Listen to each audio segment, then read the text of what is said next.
I've been around for a while. At the old Jamaica Broadcasting Corporation, I was part of the team that initiated programming such as Oliver at Large in the first 2 seasons. The third one never went too far. Started Morning Time with Lina Della Penna and Leonie Forbes. I had my doubts as to whether Lindy could have done it. He was fantastic. Still is hanging around somewhere. I miss him on television here, and Leonie. Line Tree Lane, giving us a crop of new theatrical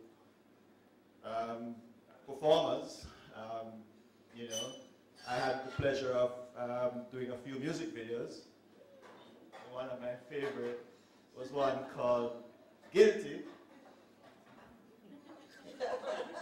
which won a Jammy Award, which I am very proud of. It still sits on my shelf. The performer of that song, Guilty, was this young lady here, Miss Julie Maud. Moved on, left JBC, Jamaica Broadcasting. I was freelancing for a while, learned the ins and outs of making TV commercials, and made a wonderful living doing that. Still do that. Had formed a company 20 odd years ago with my partner Max Earl, who unavoidably is not here today with us. We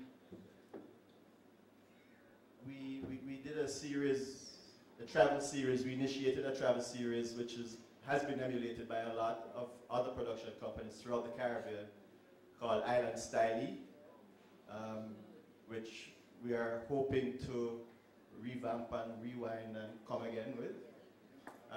Jazz in the Sun, we were the first Caribbean company to be licensed by a North American broadcaster to produce a TV series for them. The series was called Jazz in the Sun, and it aired 30-odd episodes on Bet on Jazz, which led to us also covering the Caribbean for BET and BET Jazz for their coverage of Caribbean music festivals. Unfortunately, BET and BET Jazz no longer carries too much or any, if any, Caribbean programming. More recent success is I'm part of a production team, Blondie Ras Productions out of Fort Lauderdale. We have produced a cooking series called Taste the Islands featuring Chef Irie. It has been picked up by over 130 PBS stations in North America, and we got news about 2 weeks ago that it's also been picked up by a channel called Create TV, which is the network of American public television, which puts us in over 80% of North American television audiences, over 200 million people. So I've been able to travel the road with a few successes. We've had some challenges.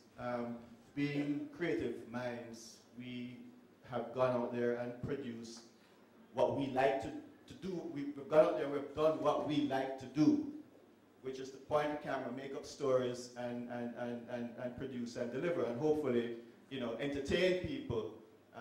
From where I sit as an individual, a lot of what I do has been motivated by my own need for Jamaica's cultural survival.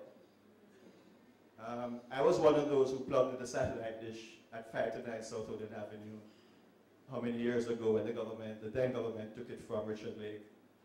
And I was able to provide Jamaica for quite a few years with absolutely free programming generated in North America, the HBOs, the Showtimes, the what have you. I was also the last producer, director of a show called Ring Ding.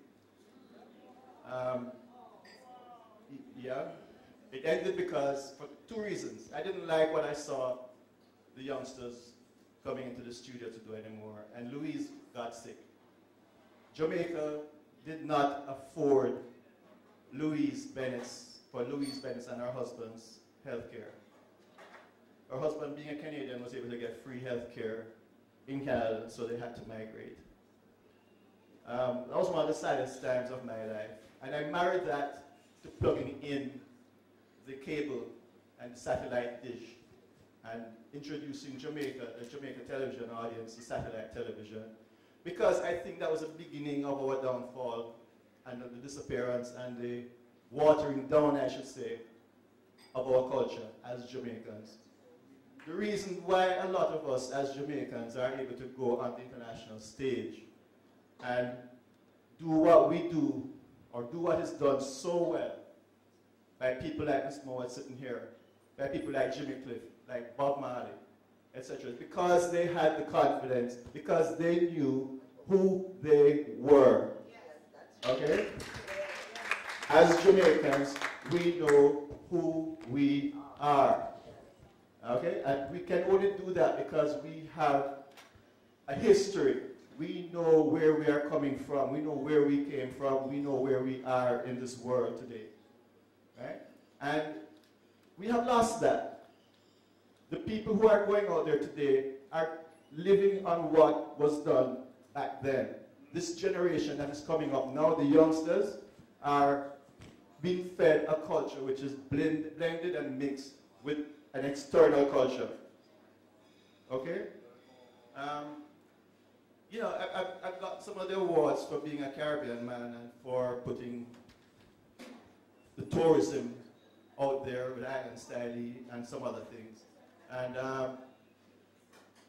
one of the things I've tried to do, and Winsome has been a very close participant in this, is to build a business around the culture of Anansi. Anansi, for the most part, is known as a trickster. Yes? Nobody in this room is going to tell me that they know Anansi as being anything else but a trickster. Right? But why is Anansi a trickster? Who benefits from Anansi being a trickster? 99% of the time it was his family. Yes? Anansi came to the Caribbean on the shoulders of those who were brought across the Atlantic on the slave ships. Right? Anansi was the individual, was the psyche that allowed people who were enslaved to withstand the treatment that they had to live through to come to this world, the new world, and to survive. They had to use their wits.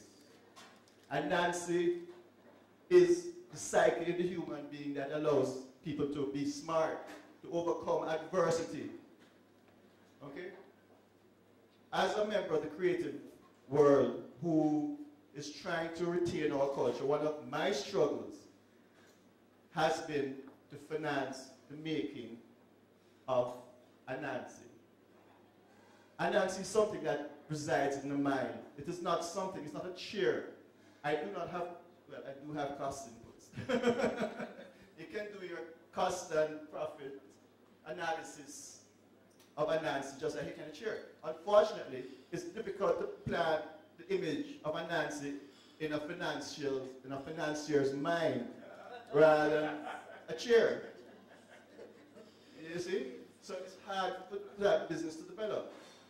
And I am not, I get the wind up.